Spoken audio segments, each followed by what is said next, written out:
Everyone, welcome to Broadband Deployment News. If you're an internet service provider that's participating in the Affordable Connectivity Program, there are some new rules that you're going to need to know about as far as reporting data, and that's going to be an annual report. I'll be right back to walk through the report and order on that.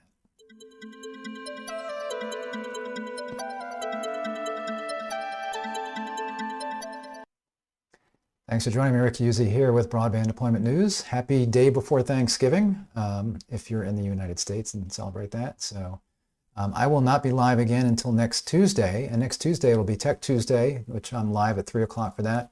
So if you are an internet service provider and you, especially if you're brand new in the business, I will be starting a series at that point on call center services, really best practice for broadband call centers. And my guest for that will be Jason Young, our VP of Call Center Services. So again, if you're an internet service provider and you're looking for information on that, especially if you are going to be starting your own call center or looking for options for that, make sure you tune in starting next Tuesday for Tech Tuesday. But today, again, the topic is this new report and order from the FCC. So the Affordable Connectivity Program, that's the subsidy program that ISPs can sign up for and consumers can sign up for. So as an ISP, you can sign up as a participating provider.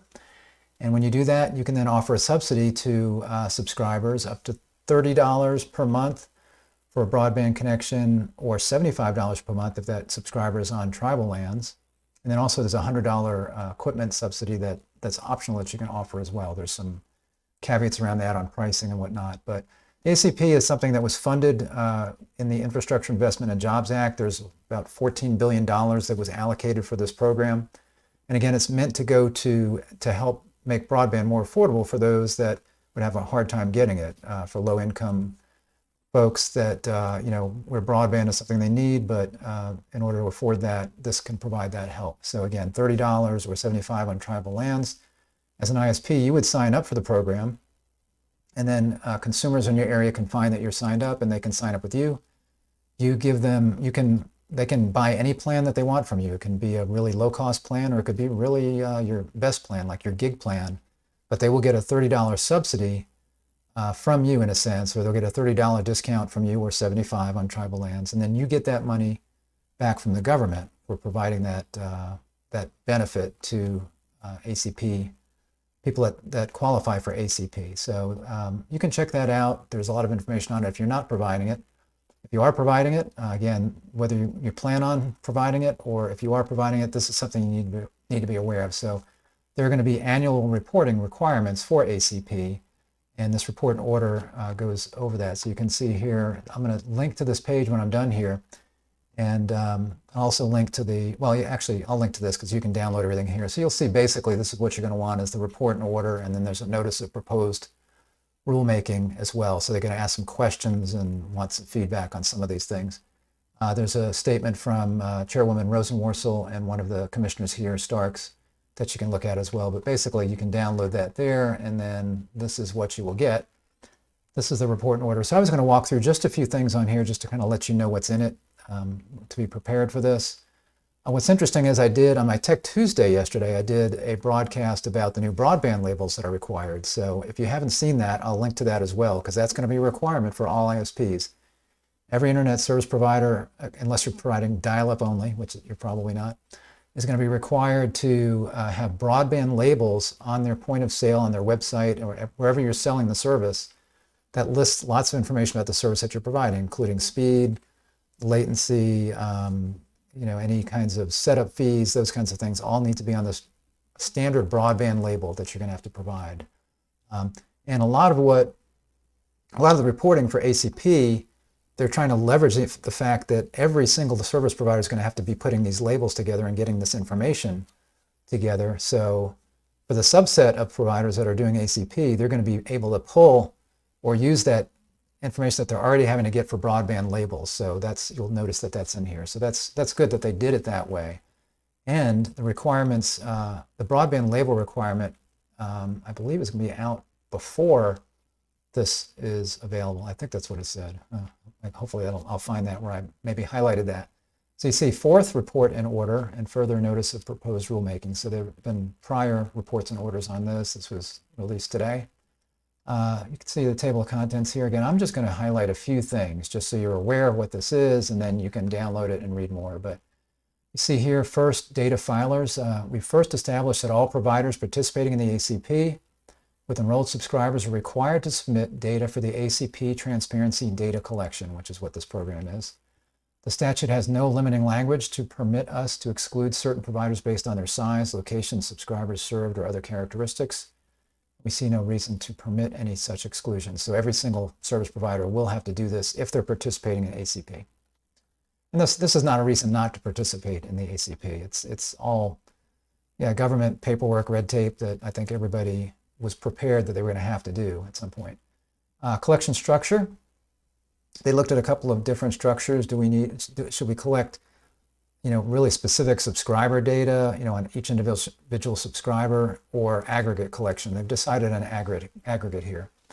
So you see, they say we next establish an aggregate collection that is designed to capture information about ACP-supported services consistent with the Infrastructure Act. So this was required in the Infrastructure Act.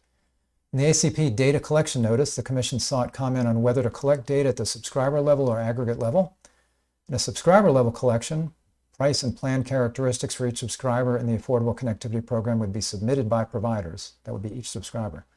Whereas in an aggregate level collection, providers would submit to the Commission the number of subscribers for each unique plan for a given geographic area, such as by state. So this is just going to be aggregate. They said, based upon the record before us, we decline to adopt a subscriber level approach for the ACP transparency data collection at this time. Finding that the subscriber level approach is proposed by the Commission may conflict with the statutory requirement to stand up an annual collection, and it may be too administratively burdensome for subscribers and providers, particularly with respect to obtaining subscriber consent to the collection of additional subscriber-specific data and in light of privacy concerns. So they realized it would be really difficult to do for a subscriber, so that's not going to be required. That's good. Let's see what else we got here. And then talks a little bit about what you've got to provide. It says for the annual aggregate data collection, providers will need to provide a unique identifier from the broadband label or another unique identifier generated by the provider in the case that the provider is not required to file a broadband label for a plan, such as a bundled plan, grandfathered, or legacy plan. So you're going to need a broadband label for every plan you have. However, you don't need a broadband label for plans that are no longer, let's say, being marketed to new customers, but maybe you've got old customers on there. You don't need a label, but you do need to have some kind of a unique ID for those plans as part of this ACP if you're going to do that. And you need to have the total ACP households subscribed to each such plan and specified plan characteristics associated with each service plan, all aggregated by zip code. And then it talks about some of these things that you need. And then the unique identifier. So again, that's something that is going to have to be on the broadband label, and it consists of your, whether you're fixed or mobile, there's like an F or an M, and then you've got your FCC registration number, and then you've got like a 15-digit number of your own that you can make up to track these plans. That's basically what this indicator needs to be. It says here, the broadband labels include a service plan's name, speed, and a unique identifier. They're talking about the labels here. A unique identifier associated with that plan, and that's the identifier number I was talking about, along with the information relating to monthly price, additional fees, one-time and monthly and plan characteristics, upload and download speeds, latency, and data caps. Commenters overwhelmingly agree that we should rely on the upcoming broadband labels to collect plan price and characteristic information in order to reduce the burden that this collection places on providers. So every provider is going to have to do the broadband labels anyway, so they're trying to leverage that as much as possible. Where a broadband label does not exist, for example, again, grandfathered or legacy plans, or where a broadband label does not uniquely identify the plan, such as a bundled services plan, because you don't need to have broadband labels if you are going to be reporting bundled services like, you've got internet, phone, and TV all for this price, and the speed is this and that. You don't need a label for that. Actually, I think you do need a label, but I can't remember. You might have to go back and watch the video. I can't recall what that was. In such a case, a provider should use the same format as for the plans that are covered by a broadband label. So they want to make sure that in these cases where there's not a broadband label required, I guess it's saying it's not for the bundle, then you need to use the same format. Price information, we will require providers to submit the same price information as required on the broadband labels. Providers should use the same format for providing price information, including the base monthly price for the broadband offering. In the case of bundle offerings, can be the total bundled price or separated out bundled price. Whether the monthly price is an introductory rate, itemized provider, impose recurring monthly fees, excluding government taxes or fees. So that would be, itemized recurring monthly could be like renting a piece of equipment, not just a recurring regular price, but maybe price to rent the equipment per month, that kind of thing. And then itemized one-time fees like a setup fee, that kind of thing. Broadband equipment fees will require providers to submit information about recurring or one-time modem or router rental fees as part of this collection. I thought that was part of that recurring. It is on the label anyway. Bundled services pricing, we also include or conclude that providers must submit information about the prices of bundled service offerings as part of this collection. So while you don't need a label for bundled services, you do need to provide information for ACP for these bundled services. And that's where it was saying that if a label's not available, you've got to provide it kind of in the same format as the label. We require that the base monthly price for a bundle to reflect the price for all services in the bundle, and find that the prices for different services within the bundle do not need to be separated out. So that's good. So we find that the base monthly price for a bundle should reflect the price for all services in the bundle, and we define bundle as a combination of broadband internet access service with any non-broadband internet access service offering, including but not limited to video, voice, and text. So that would be your bundle. When reporting price information for a bundle, for example, if a bundle contains video, broadband, and telephone, and the base monthly price for that bundle is $70, then providers will need to report only $70 and not apportion out the broadband and non-broadband pieces. Providers also must adhere to the requirements for the itemization of specific one-time and recurring fees above, but providers will not be required to itemize prices for components that are not related to broadband service. For example, monthly rental for DVR, set-top box, phone charges. So only itemize your broadband services, but not the non-broadband ones. Optional reporting of all in-price information. Considering the record, we also find that it would be effective to collect the all-in price, that is the actual price that would be paid by the ACP household, absent the application of the Affordable Connectivity Benefit, so what it would be without the ACP. This price would include the price of any associated equipment, taxes, and fees, as well as any non-ACP discounts or promotions.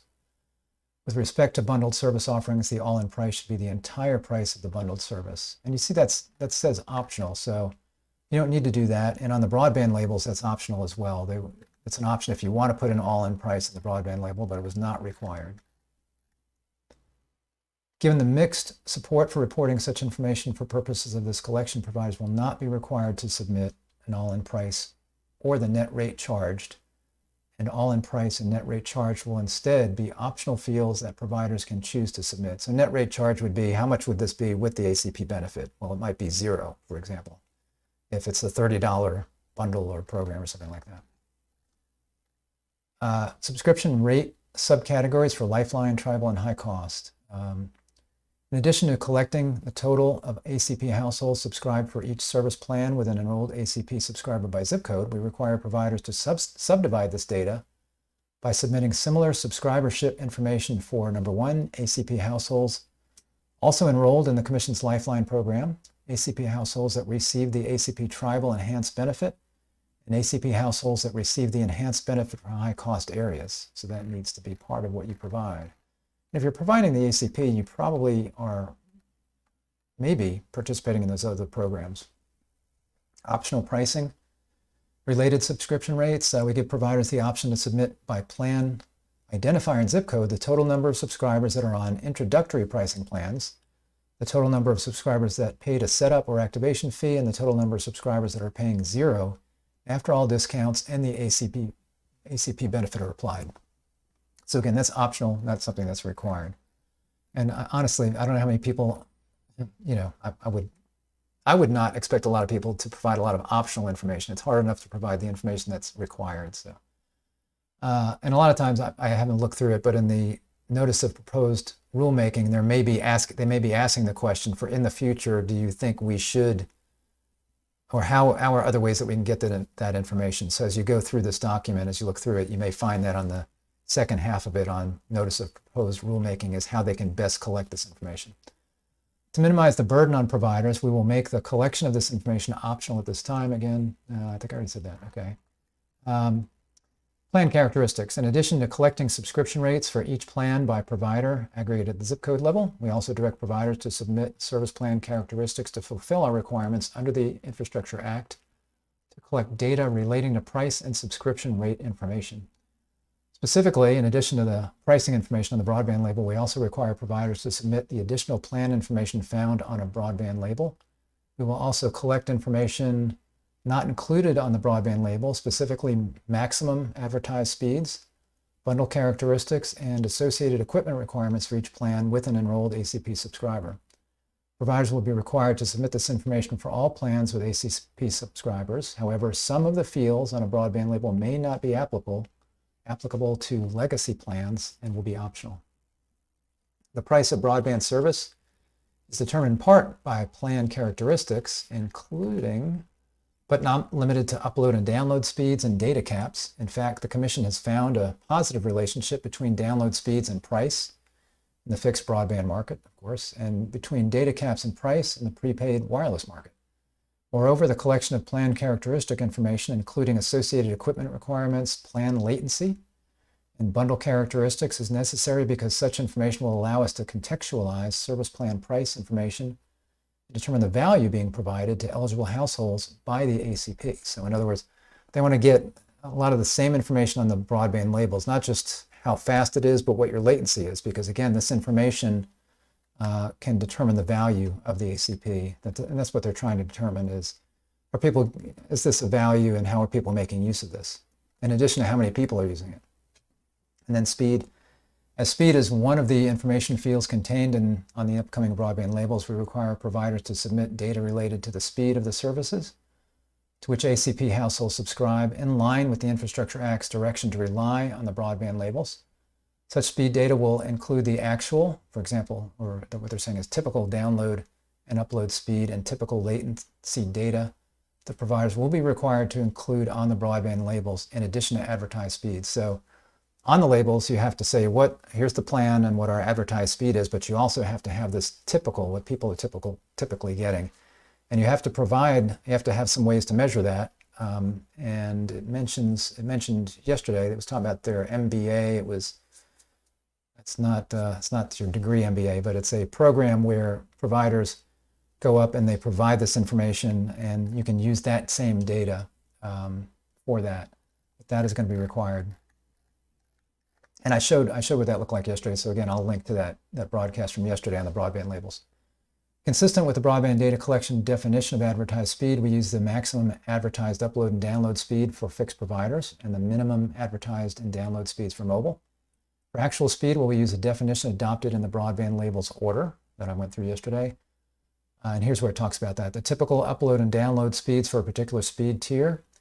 For fixed broadband plans, we direct providers to utilize the MBA or the Measuring Broadband America methodology or other relevant testing data. For mobile broadband plans, we require providers to submit the applicable technology type, for example, 4G or 5G.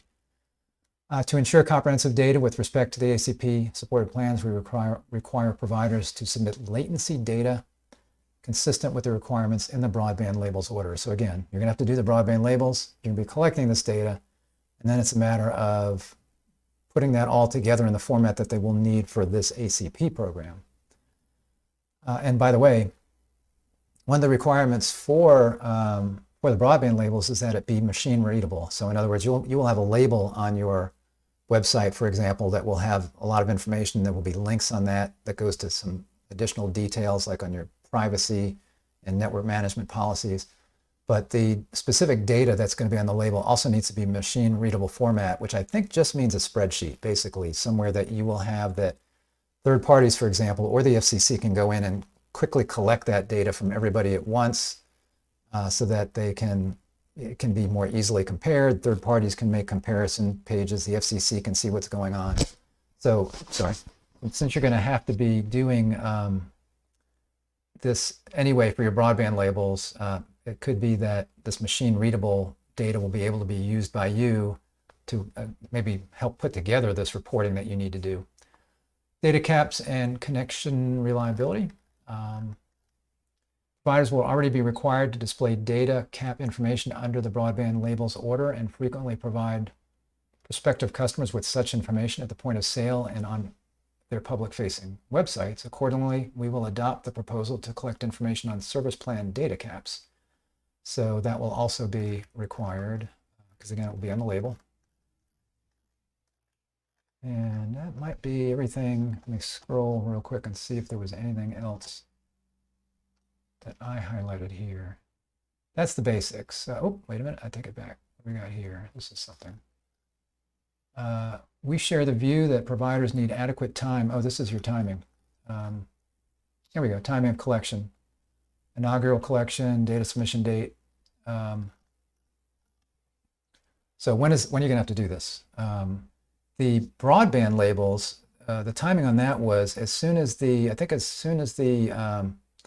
notice is in the Federal Register, then it'll be either 6 months or a year. If you are over 100,000 subscribers, you'll have 6 months to get your labels ready.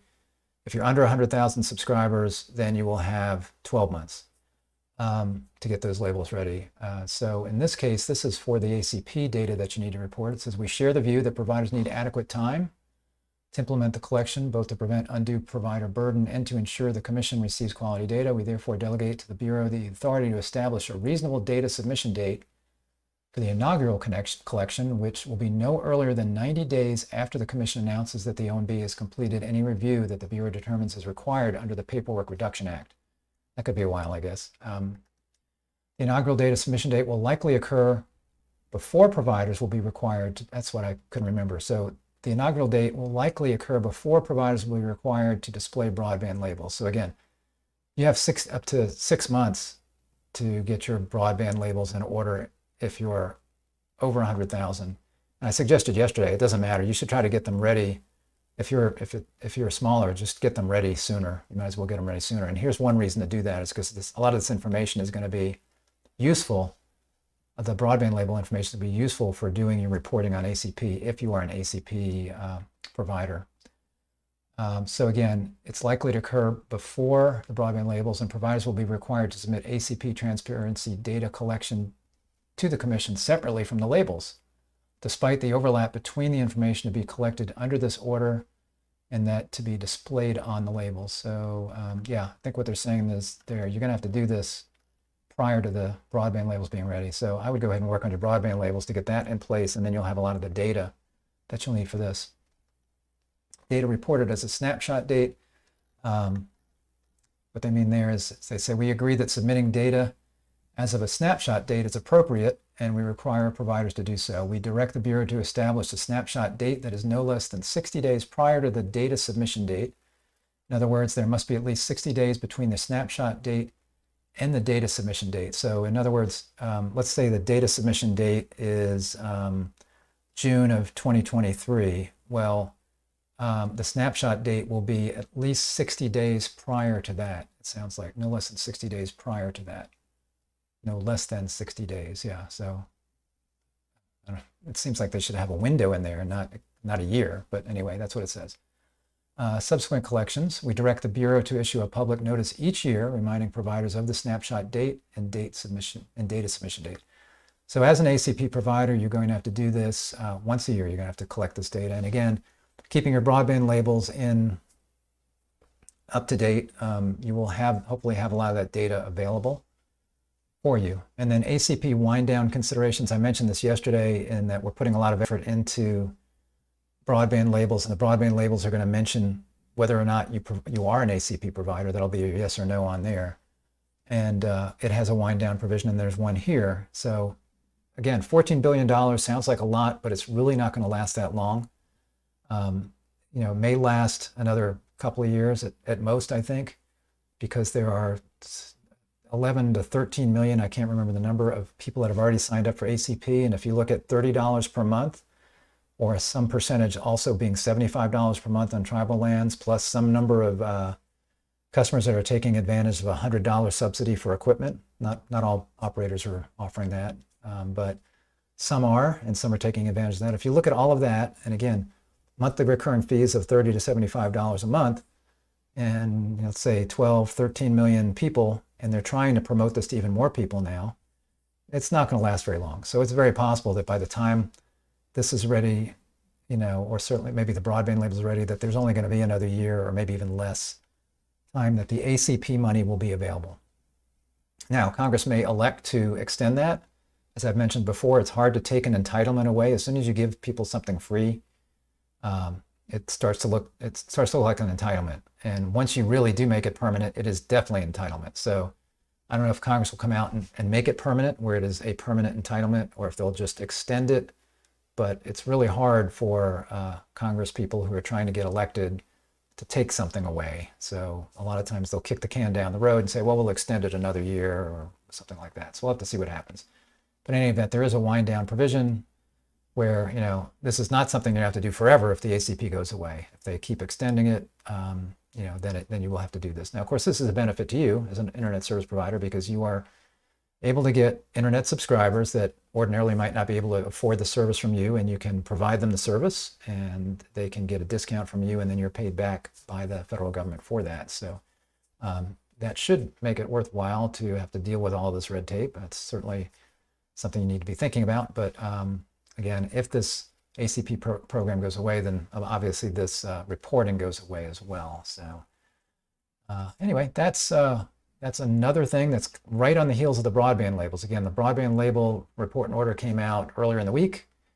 Maybe it was late last week. I can't recall. I think it was the 14th is when it was announced, and then it was I think the actual report and order was published on Monday. So there you go. So that came out. Now this is out. So those are two things you need to be thinking about. But especially, just remember, if you're an internet service provider, the broadband labels are a requirement. Okay.